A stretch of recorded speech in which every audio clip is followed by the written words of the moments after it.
আসসালামু আলাইকুম সুপ্রিয় দর্শক, কথা বলছি ধানের পাইকারি হাট থেকে। প্রিয় দর্শক, গতকালকে আমরা ধানের আপডেটটা দিতে পারি নাই। আম, কালকে একটু কাজের ব্যস্ততায় পড়ে গেছিলাম, কোথাও যাওয়া হয়েছিল না, এই জন্য আর কি আপডেটটা দিতে পারি নাই। তো আজকে সরাসরি চলে আসলাম হাটে এবং এসে তো অবস্থা বেগতিক দেখতে পাচ্ছি। ব্যবসায়িক ভাইরা তো বলতেছে যে আগুন লেগে গেছে নাকি ধানের বাজারে। আসলে কি বলবো বলেন, এরকম ধানের দাম যে বাড়তি হয়ে যাবে এটা তো আসলে ধারণা করা ছিল না। আসসালামু আলাইকুম ভাইজান। ওয়ালাইকুম আসসালাম রহমতুল্লাহ। আর ভাই কি কব, নিজেই তো ঠিক পাচ্ছি না এখন। ধান কতগুলা কিনছেন আজকে? দাম তো 100 মন পূর্বের ছেলে অল্পের তো হয় নাই। হয় নাই। না, আপনার আপনার পিছনে যে যে সমস্ত ধানগুলো আছে সব তো হ্যাঁ আপনার না? হ্যাঁ, এগুলো সব আমার দাম। তো এগুলা কি নতুন নাকি পুরাতন? নতুন পুরাতন মিক্সার আছে ভাই, দুই রকমই আছে। এখন কি 29 ধান বাজারে আছে? হ্যাঁ, 29 জন বাজারে আছে। 28 দাম আছে না? হ্যাঁ 28ও আছে। 28 গেছে হলো আপনার, 28 বাজারে গেছে 1500, হইলো 40 টাকা আজকের বাজারে। আজকের বাজার। আর 29 আর 29 বাজারে একই গেছে। 29 আর 28 28 29 একই। 28 আমদানি কমে গেছে, 28 মান আর এখন তেমন নাই। ওই 28 দিলি বিনা সেভেন কয়, এই জন্য 28 প্রতি চাহিদা নেই। আর এই যে নতুন যে সমস্ত ধানগুলো আছে নতুন কি কি ধান আছে? নতুন ধান আসছে আপনার, স্বর্ণ আসছে, 39 আসছে, তারপর বিনা 17 আসছে, 76, বিভিন্ন হাইব্রিড। বিনা 7 কি পাওয়া যাচ্ছে? হ্যাঁ, বিনা সেভেন পাওয়া যাচ্ছে।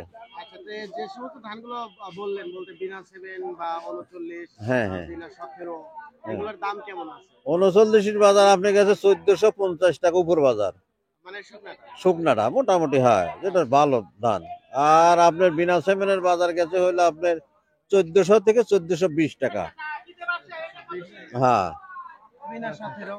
বিনা 17 1410 20 30 কোয়ালিটির উপর নির্ভর করে আর কি। মানে একটু যেগুলো একটু হ্যাঁ, দাম যেগুলো quality এগুলো আছে, মনে করেন এখন নতুন ধান তো, ধানের নাম ভালো হলেই তো দাম ভালো হয় না। কেউ শুকনো লিয়াইছে, কেউ যারা পোষা একটু ভালো করেছে। হ্যাঁ, এই রকমের উপর নির্ভর করে। এই হলো। দেখতেছি সিস্টেম তাতে বর্তমান যে বাজার তো ধানের কম বেশি বাজার হয়ে দরটা গেছে। চলতেছে, হ্যাঁ হ্যাঁ। আমরা তো এরকম ধারণা করছিলাম না যে না না বর্তমান না সময় না। বা এই সময়টা ধানের এত হ্যাঁ দাম হ্যাঁ হবে। হ্যাঁ হ্যাঁ, তারপরেও এরকম হয়ে গেছে, এরকম হয়ে গেছে। তাই না? হ্যাঁ তো হ্যাঁ। আগামীতে কিছু বোঝা যায় কি? আগামীতে কিছু বলা যাচ্ছে না, তবে একটা জিনিস সত্য, মনে যেটা বোঝা যাচ্ছে বাজার কমবে না। এখন বাড়া কদ্দূর পারবি না পারবি, কমের আশা খুব একটা করা যাচ্ছে না। এখন বাড়ার কি হবে না হবে এটা তো বলা খুবই মুশকিল। এটা আল্লাহ পাকই জানে। হ্যাঁ, এটা আর এখন মনে করেন এস্টিমেট ফেল।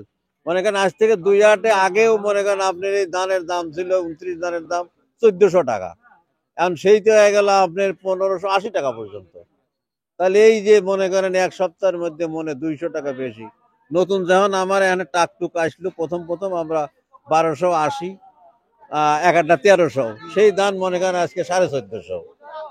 এবং সারা দেশের একই অবস্থা। আজকে সর্বোচ্চ বাজার কত? আজকে সর্বোচ্চ বাজার 29 গেছে 1580 টাকা, 39 গেছে 1450 টাকা, 28ও আপনার 1450-60 টাকা এইরকম। আর কিছু স্বর্ণা টন্না উঠছিল 2-1 মন, ওগুলো আপনার 1450। আপনারা যে চাউলগুলো মানে বানাচ্ছেন হ্যাঁ হ্যাঁ। এখান থেকে, এই চাউলগুলো কি আপনারা বেচে কি মানে না, বর্তমান আমরা লাভবান তো দূরের কথা, ওই যে কয় হয়ে যায়, কয় এইটুক গুড় আজ শেয়ার কয় বাটি ফেরত পাও কি না পাও, এইরকম একটা অবস্থা হয়ে গেছে বুঝছেন।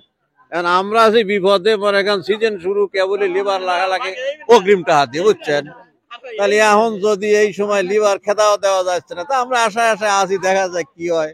এবার একান্তই যখন দেখা যায় আমি নিজে না খালি চলেই যাচ্ছে, তখন তো আর দানের উপরে তো আর কিছু নাই বুঝছেন। এই যে এইরকম একটা অবস্থা দাঁড়া গেছে, বর্তমান ব্যবসার কোনো এস্টিমেট নাই। তবে ভাই একটা জিনিস আর কি, মানুষের মধ্যে একটা আতঙ্ক আইছে বুঝছেন। 28 কি দাম? আতঙ্ক মনে করেন যারাই বেচবি, কৃষকরাও যেটুক খুব প্রয়োজন সেটুক বেচতেছে। এদিক মনে করেন যার একটু টাকা পয়সা আছে তারাও করছে আচ্ছা ঠিক আছে দেই একটু কিনে পরেই বেশি। হ্যাঁ, এই যে এইরকম একটা এখন নির্ভর করবে আপনার প্রকৃতির উপর। যদি বাইরে টাইরে থেকে আমদানি একটু কমে করতে পারে তাহলে বাজার কমবে, না হলে মনে করেন এর চেয়ে মানে কমার আশা করা যায় না। বাড়া কতটুকু বাড়বে এটা বলা মুশকিল। এরকম আমার সাধারণ জ্ঞানে বুঝতেছি আর কি। বুঝছেন। ঠিক আছে। তো ধন্যবাদ ভাইজান আমাদের সাথে সময় দেওয়ার জন্য। তো প্রিয় দর্শক, আমরা কথা বললাম সেই পাবনা জেলার সাথিয়া উপজেলার ধুলাউড়ি ধানের পাইকারি হাট থেকে আনোয়ার ভাইজানের সাথে কথা বললাম। আপনারা অবশ্যই ভাইজানকে চিনেন, ইতিপূর্বে ভাইজানের সাথে আমরা অনেক আলোচনা করছি, অনেক ভিডিও দেওয়া হয়েছে ভাইজানের। তো যাই হোক, আপনারা যে ডিস্ট্রিক্ট থেকে আমাদের ভিডিওগুলো দেখে থাকেন, অবশ্যই আপনারা ভিডিওগুলো দেখে আপনাদের মতামতগুলো কিন্তু জানিয়ে দেবেন। আর আজকের ভিডিও এই পর্যন্তই। সবাই ভালো থাকবেন, সুস্থ থাকবেন। আল্লাহ হাফেজ।